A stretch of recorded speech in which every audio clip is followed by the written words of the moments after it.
Alright, so you probably saw it in the title and the thumbnail. Now, I've been wanting to talk about this for a while just because I didn't know if whenever it would possibly come to global or if it would ever come to global. But these three main units that I've been, really wanting for some reason, I don't know what it is. I think it's just because they're one of my, I would say this anime is one of my most favorite animes just because it's a really good one. I would put it in my top 10. But it's the slime units, the slime units, the units that are probably never gonna come to global in my opinion, but when they do, if they do, I definitely do want them because they're very exclusive. So if they do come, that'd be really good. But we're gonna go ahead and actually talk about these units and if they would ever come to global or if they even ever come back to JP. Never, too sure. But when JP first came out for this game, if you guys haven't been playing for that long, they had a slime, or I guess slime collab. That's what you would call it. They had a slime collab with these units as well as another unit which was Rimuru in his slime form, which when these units came out, I mean, a lot of people probably didn't summon for them really. Unless they did, then that's really good, but they were really forgotten. I don't think they were really used that much. But for this unit itself, this card, it's decent for his first skill attack.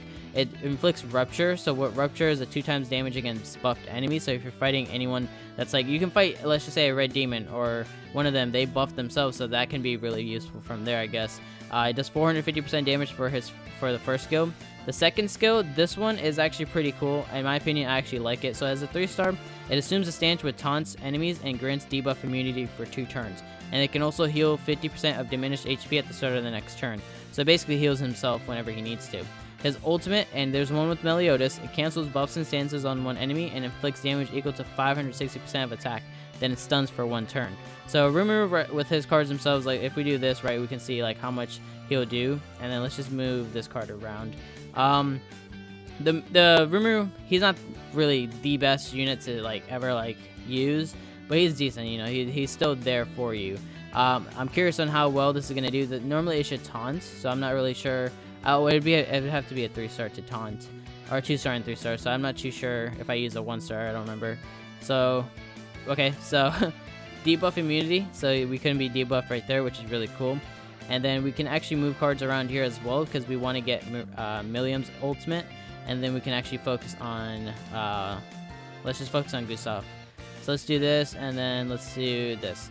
So I want to talk about Milliam and Benimaru as well. So with Milliam, I actually like her a lot. Now when she comes out, or if she ever comes out to global, right? This unit has a spike as her first skill. So if you know how spike works, it's the same way with Green Jericho, but that's her ultimate. Milliam's ultimate, or Milliam's attack, is with her first skill attack, has spike, and that's a 2x crit damage increase. So the more damage she does, she's just gonna be really crazy with this attack, right? So let's just see, we have her ultimate as well. We'll save that ultimate for after, but let's just actually check the other cards out as well. Let's move cards around real quick, and let's actually just use this card to see. But to talk about this unit, she also has a spike, which is a 2x crit damage increase, and she does 400% of damage on a 3-star skill. Her second skill can disable ultimate moves, which I like. I actually think that's really helpful, and you can actually do some pretty decent damage with her for 200% damage, which is a lot. Okay, so perfect. No debuff there. And then we're gonna actually ult here just so I can show you because everyone's about to ult. Her ult, it inflicts detonate, which is damage equal to 350% of attack on all enemies. But the cool thing about that is that she actually gives up 15% additional damage per orb in the target's ultimate move gauge orb. So if they have all their ults, you're gonna see that she's gonna do a lot of damage just because of how it works. But this is how her ult looks as well. So you'll see everyone had their ult, so she does crazy damage. So it's really good to see, 15% per ultimate move gauge orb. So that's a lot of damage. Now, Benimaru, he has a weak point. So it's the same way with Jericho, where she has a weak point on her first skill attack. He has the same thing with a weak point, which is a 3x damage against debuffed enemies. So if you're debuffing, that's really good. Then you can use Benimaru's first skill attack. His second skill attack only decreases defense-related stats of all enemies, and his ultimate is going to attack on one enemy, but it decreases skill ranks, and then depletes the ultimate move gauge or by the number of skill ranks decreased, which I think that's the same thing that Elaine does. So you can see that we already lost these two already, but you're going to see this ultimate with Rimuru, so we're going to go ahead and see that. Next, let's just do this, and then let's focus on Hendrickson. So I doubt this is gonna do anything.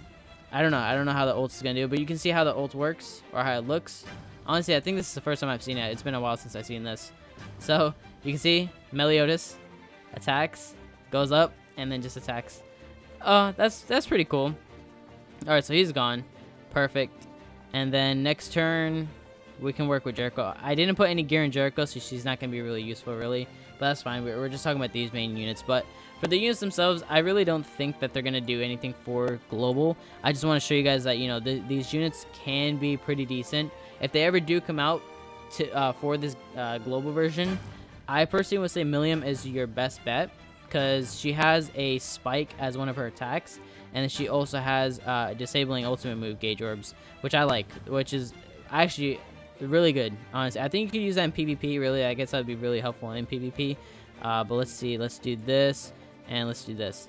But the passives, I didn't really talk too much in this video, but for Millium, she increases crit damage by 8% per skill used by the hero, right? So the more she does, the more crit damage there is with her skill use, then she's gonna do a lot more for that. So let's actually do this, and then let's ult with that and see how this goes.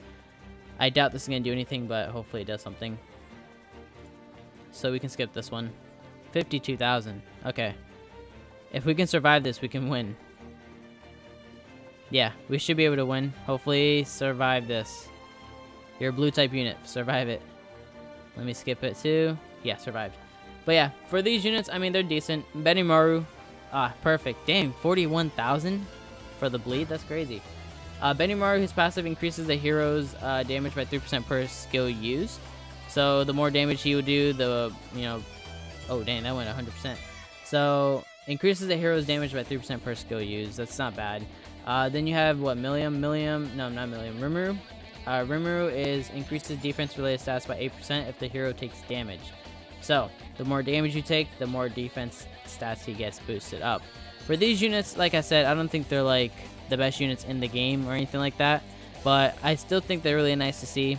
I probably don't think they would ever get it in global. I just want to show you guys that they do exist, and I've always gotten questions about them in my comments.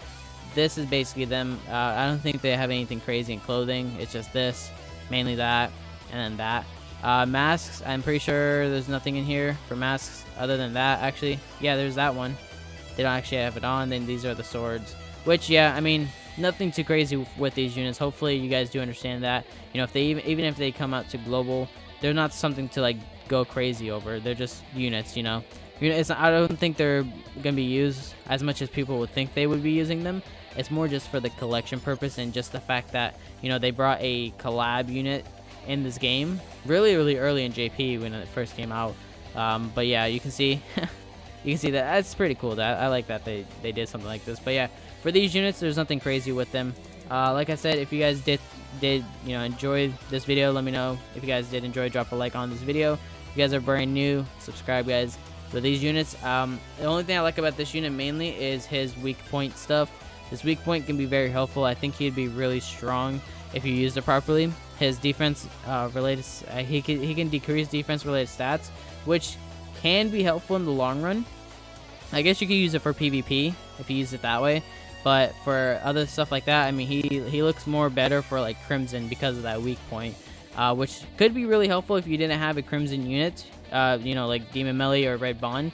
I guess you could use this for that, but other than that, he doesn't really help that much. He's more there for Crimson, but nothing more than that. Rimuru, like I said, Rimuru, I mean, it seems like it would be cool, but the way it's set up with his like first skill attack, Rupture is only a 2x damage increase against buffed enemies, right? So I feel like if you're fighting a Red Demon obviously buffs himself up. This could be very helpful. I'd say that would be helpful. And then obviously his second skill is good because he is going to taunt. He's going to taunt, as well as he's the debuff immunity, which could be helpful as well. So I guess against Red Demon he would be really good. Now Millium, like I said, Millium's my favorite one out of them all. Millium seems more organized. I feel like she could be used for PvP, as well as a little bit more based off of her passive. She increases crit damage by 8% per skill used by the hero, right? So I guess that could be good, because if she's, you know, going more for crit damage, you could try using her on PvP and see how well she handles it. But I don't know, like, personally, I don't think that would work really the best. And it depends on what the meta is for PvP. But yeah, I'm probably just rambling about this too much now. I mean, these units are there. I wouldn't say anything more than, you know, if they're possibly going to come to global. I'm not too sure. You know, that's pretty much it. But the last one is the slime one. The slime one, there's not really much to it. This is just like a random unit that came out as well. This one just removes buffs, right, as well as cancel buffs and stances. The second one is going to actually heal, so that's not bad. It can actually heal. And then the ultimate is going to inflict damage equal to 630% of attack on one enemy and depletes 3 ultimate move gauge orbs. So with this, that's more seems like just like a random unit that had came out. And then the passive heals HP of all allies equal to 5% of diminished HP at the start of every turn. So with these units, I don't think it's anything that I would like look forward to for global, but it's more for the collection purposes. But that's gonna do it for today's video. Hopefully you guys did enjoy. If you guys you know, finally understood what these units are, let me know in the comments below. If you guys are whatever want them, let me know. Personally, I say Millium's the best, so that's just my opinion. But yeah, that's gonna do it for today's video, guys. Have a great day.